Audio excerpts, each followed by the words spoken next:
O pecado e as crianças. Perguntas e respostas, parte 1. Nós precisamos, irmãos, urgentemente sair da confusão dos ensinos de Babilônia, ficando na plataforma de nossos pioneiros e da mensagem de 1888. Nós precisamos ter uma compreensão correta do que constitui pecado, porque se não tivermos essa compreensão, irmãos, os nossos ensinos, as nossas ideias serão errôneas sobre as nossas crenças. E na sacudidura, nós vamos ser jogados para fora. Nós estamos passando momentos críticos. Está havendo muitos ensinos errôneos. Então precisamos ter a compreensão correta do que constitui pecado. O Dr. Richard Taylor, no seu livro Uma Correta Concepção do Pecado, diz algo muito interessante. Ele diz: se nossa ideia de pecado é errônea, toda a nossa superestrutura de crenças será um erro construído sobre o outro, cada um mais absurdo do que o último. Se queremos terminar acertadamente, temos que começar corretamente. A maioria dos erros que se introduziram na teologia cristã podem ser definitivamente atribuídos a uma ideia errônea sobre o que é pecado. Raciocinar a partir de uma falsa premissa é iniciar uma interminável cadeia de falsas conclusões. Então, aqui ele disse muito bem, ele está falando aqui uma verdade absoluta. Se nós não tivermos uma compreensão correta sobre o que constitui pecado, toda a nossa superestrutura de crença será um erro construído um sobre o outro. É o que nós estamos vendo aí quando a igreja adotou essa compreensão errada sobre o que é pecado. Então, nós vamos ter sobre a humanidade de Cristo, sobre as crianças, sobre a mensagem de 1888, uma compreensão errada. E Deus não pode abençoar aqueles que têm uma compreensão errada. Então, Deus quer que o povo de Deus compreenda corretamente o que é pecado. E ele diz aqui que uma ideia errônea sobre o que é pecado constitui algo gravíssimo. E no final ele diz: raciocinar a partir de uma falsa premissa é iniciar uma interminável cadeia de falsas conclusões. Se a pessoa começa tendo a concepção errada, infelizmente as suas crenças, suas ideias de crença também serão erradas. Ellen White nos diz o seguinte em Testemunhos para a Igreja, volume 9, página 267. Os que têm permitido que lhes obscureça a mente em relação ao que constitui pecado são terrivelmente enganados, a menos que efetue mudança decisiva. Quando Deus pronunciar seus julgamentos sobre os filhos dos homens, serão achados em falta. Estão transgredindo a lei e quebrando a aliança eterna, e receberão de acordo com as suas obras. Então, quão perigoso é ter uma compreensão errada do que constitui pecado. Aqueles que ensinam que as crianças nascem pecadoras não têm um versículo bíblico para apoiar sua visão. Também é significativo notar que o termo nascidos pecadores nunca é encontrado nas Escrituras ou nos escritos inspirados de Ellen White. Vamos à primeira pergunta sobre pecado e as crianças. Um bebê precisa de redenção? Sim ou não? Sim. Mas redenção do quê? Do pecado ou dos efeitos do pecado?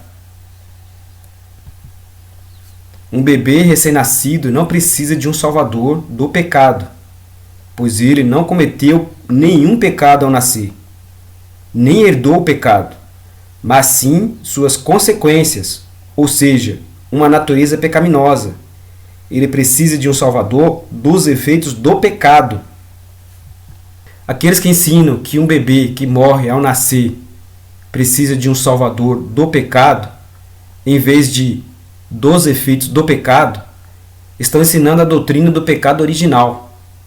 Na verdade, aqueles que ensinam que nascemos pecadores não apenas ensinam que uma criança é pecadora desde o nascimento, mas também que ela pecou em Adão há 6.000 anos atrás. Esse também é o ensino do pecado original. É o ensino do anticristo. Não é o ensino de Deus. Não é o ensino da palavra de Deus. O bebê precisa de um salvador? Sim, o bebê precisa de um salvador, mas não do pecado, porque ele não cometeu pecado nenhum. A Bíblia diz, porque não tendo eles ainda nascido, nem tendo feito bem ou mal. Quando a criança ainda não nasceu, ela não cometeu nem o bem nem o mal. Então ela não é pecadora por natureza. Um bebê está perdido pelo fato de ter nascido como ser humano? Uma outra pergunta interessante. Repetindo, um bebê está perdido pelo fato de ter nascido como ser humano? Os bebês não nascem perdidos. Nascemos em liberdade condicional, em provação. E é quando nossa provação termina que somos salvos ou perdidos, não no nascimento. Alguns ensinam que bebês nascem perdidos. Isso é uma negação do espírito de profecia da Bíblia, especialmente do versículo de Romanos 5, verso 18.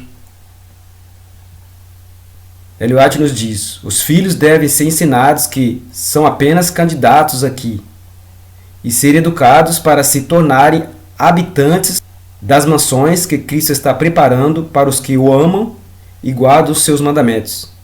Este é o mais alto dever que os pais devem cumprir. Então, as crianças são apenas candidatos aqui. E elas não nascem pecadoras. Ellen White também diz: não percamos de vista o fato de que somos aprendizes aqui, em teste e julgamento, e que tudo está em jogo, a perder ou a ganhar. Individualmente, estamos decidindo diariamente nosso próprio destino, seja para a vida eterna ou a morte eterna. A Bíblia ensina que há somente 3 maneiras pelas quais uma pessoa está perdida e não é no nascimento. Observe. Primeiro, quando você morrer quebrando a lei. Então, quando uma pessoa morre quebrando a lei, ela está, segundo o que diz a palavra de Deus, perdida.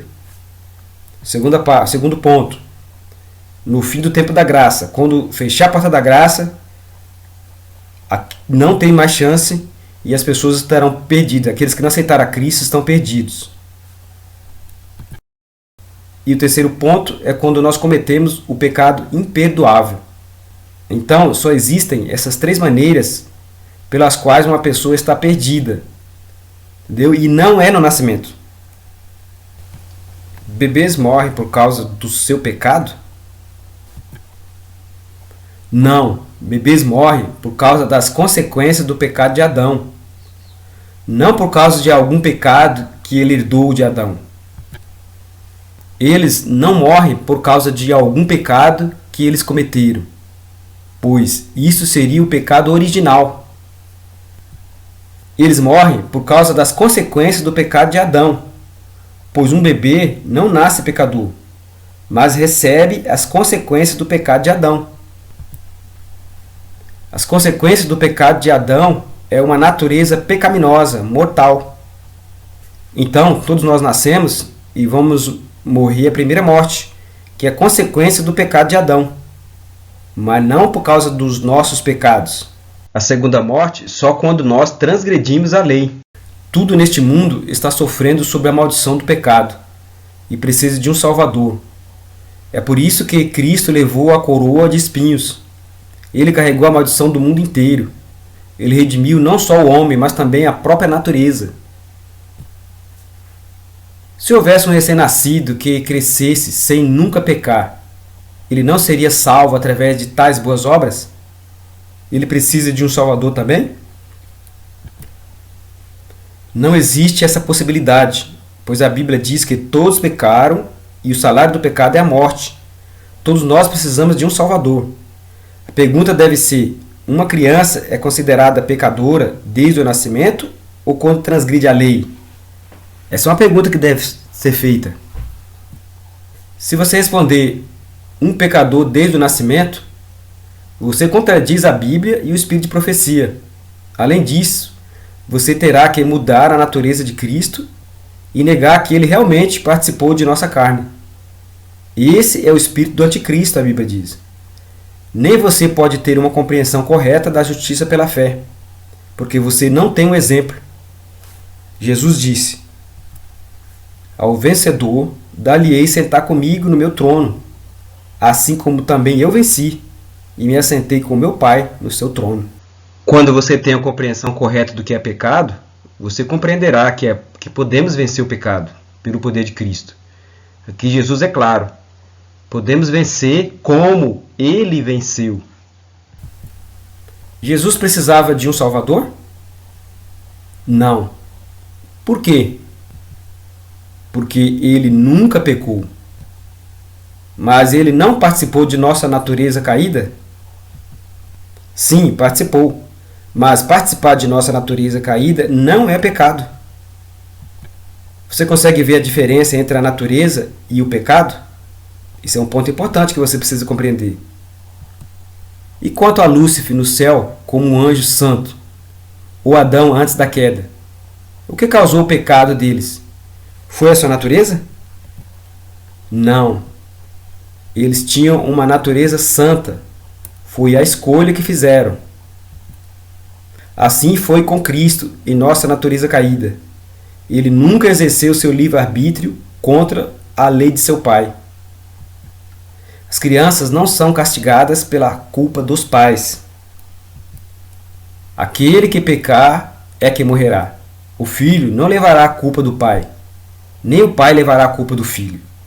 Esse verso é muito claro, irmãos, que a criança não pode herdar o pecado dos pais ou de Adão. Porque aqui é muito claro que o filho não levará a culpa do pai. Ellen White também nos diz: é inevitável que os filhos sofram as consequências das más ações dos pais, mas não são castigados pela culpa deles, a não ser que participe de seus pecados. Os filhos só são castigados quando eles participam dos mesmos pecados que os pais praticaram ou praticam. Mas eles não são castigados por causa do pecado que os pais estão cometendo ou cometeram. Então, Adão, nós não poderíamos ser castigados por causa do pecado de Adão. Então, irmãos, todos serão punidos por seus próprios pecados, não pelos pecados de seus antecessores. Assim, ninguém nasce um pecador. O único pecado em que as crianças participam seria o dessas ocasiões em que elas cruzam um dever conhecido, quando elas já têm um certo conhecimento. Pecado e a condenação vêm apenas quando o ato é feito com conhecimento da lei de Deus. Sua ira nunca será visitada sobre os pecados de ignorância. Então, as crianças, quando elas pecam ignorantemente, quando elas cedem às suas inclinações, pecam ignorantemente, esses pecados são expiados por Cristo. Então, elas não têm culpa. Mas elas já não nascem com pecados. Elas depois passam a praticar. Só que inconscientemente, por ignorância. Antes que a luz venha, não há pecado, pois não há luz para eles rejeitarem. Uma coisa muito clara e justa da parte de Deus.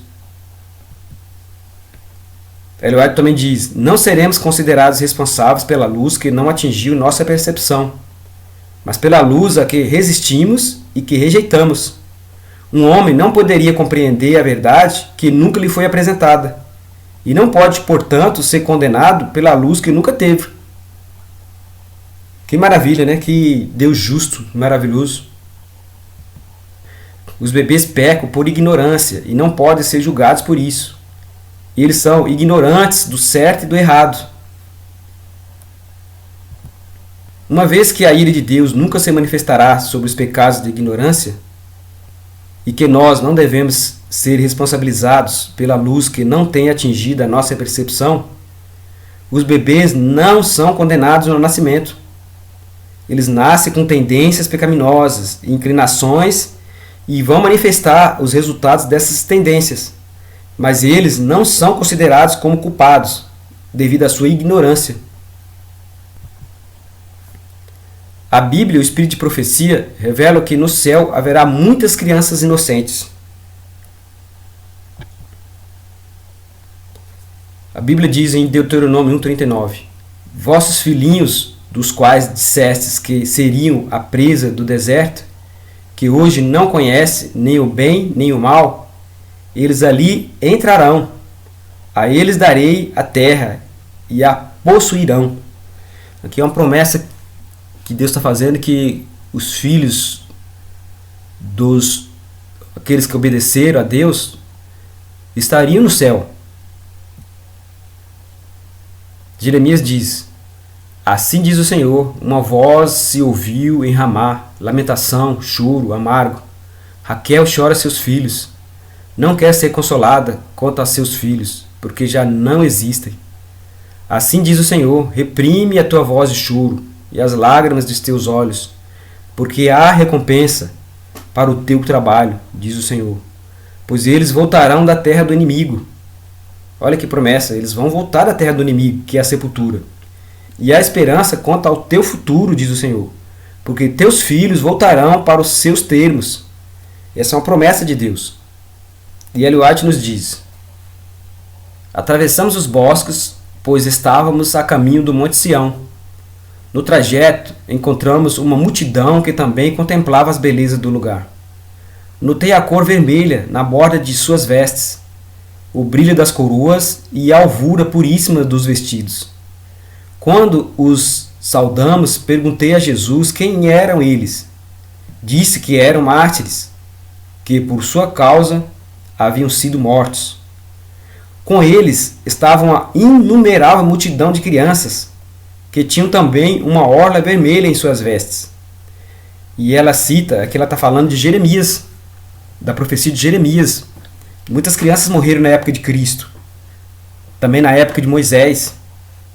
E muitas crianças morrem inocentemente, e elas serão salvas.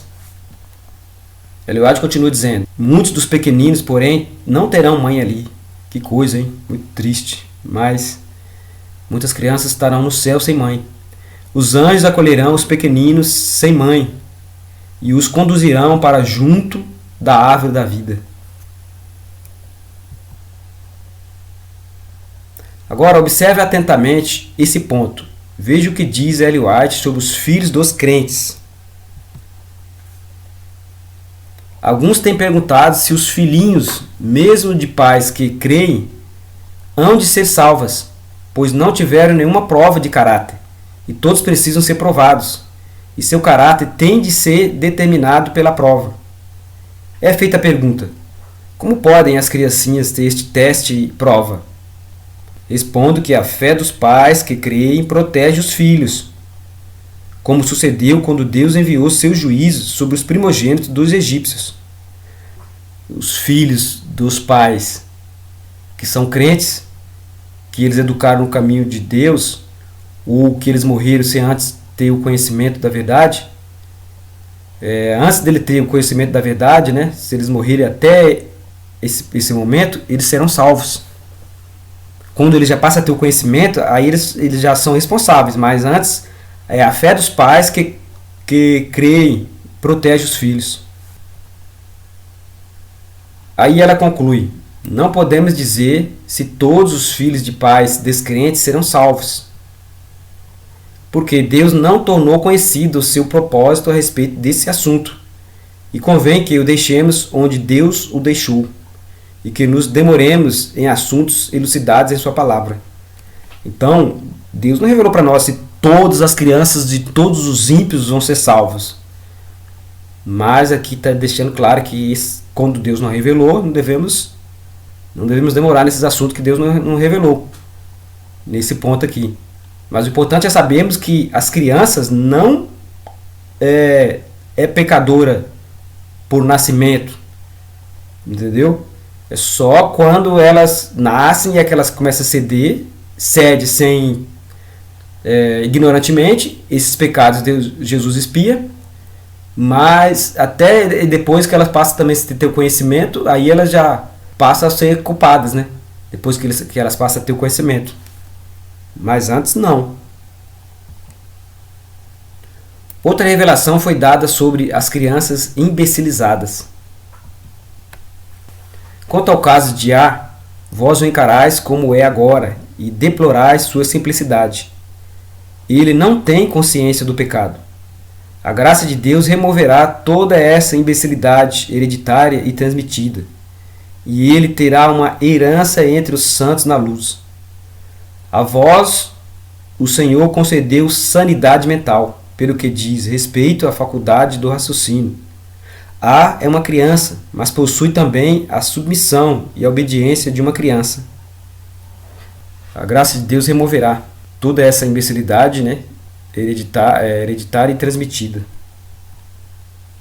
Outros ensinos errôneos sobre o pecado e as crianças, que estão sendo ensinados pela igreja, especialmente muitos líderes adventistas e também muitos leigos, infelizmente.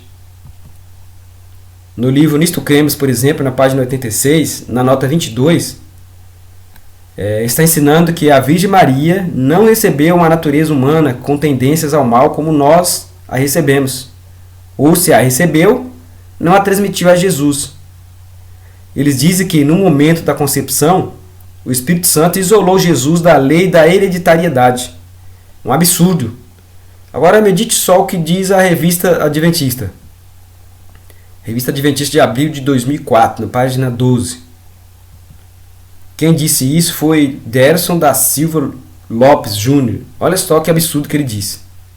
Essa parte grifada. Em verdade, Cristo não era filho biológico de Maria, e por isso não herdou a natureza pecaminosa de sua mãe, como acontece com outros seres humanos. Que absurdo!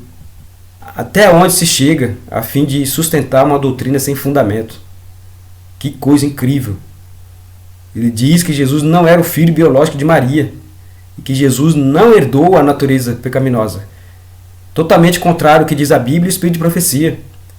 No livro Desejo das Nações, Ellen White diz que Jesus veio com essa hereditariedade, a hereditariedade de seus pais, porque só assim poderia compartilhar das nossas dores e tentações. Mas aqui ele está deixando claro, ensinando que Jesus não herdou a nossa natureza, não herdou a natureza dos seus antepassados, e que Jesus não era filho biológico de Maria. Um absurdo que que ele não herdou nada de Maria. Impressionante. Agora atenção para essa pergunta. É possível guardar todos os 10 mandamentos perfeitamente e ainda estar cometendo pecado? Não, porque a única definição de pecado é a transgressão da lei. Se alguém não está transgredindo a lei, então eles não estão pecando. O justo obedece fielmente os meus mandamentos, diz a Bíblia. Então, o justo obedece. Por maior que seja a pressão exercida sobre a mente, a transgressão é nosso próprio ato. A vontade tem de consentir, o coração tem de ceder. Do contrário, a paixão não poderá dominar a razão, nem a iniquidade triunfar sobre a justiça. Então, o pecado não é a minha natureza. Pecado é transgressão da lei, é ato. Eu decido. Aí eu quebro a lei. Isso é que constitui pecado. É escolha. Na segunda parte desse tema, nós vamos falar o seguinte. O que os pioneiros falaram sobre o pecado e as crianças? E outro ponto interessante. Os enganos do Leandro Dallas sobre o pecado e as crianças. Ele gravou uma série de vídeos sobre a humanidade de Cristo. E tem muita coisa boa, mas, infelizmente, muitos erros. Especialmente quando ele fala na questão das crianças e na questão do que é pecado. Ele, infelizmente, é um pré-lapsariano que acredita que pecado é natureza. E nós vamos analisar isso. Algumas coisas que ele falou e vamos ver o que continuar falando sobre o que é pecado, sobre as crianças, E alguns pontos que Leandro Dallas falou. Deus abençoe a todos e não perca a segunda parte. Josafá pôs em pé e disse: Ouve-me, ó Judá, e vós, moradores de Jerusalém. Crede no Senhor vosso Deus, estareis seguros. Crede nos seus profetas e prosperareis.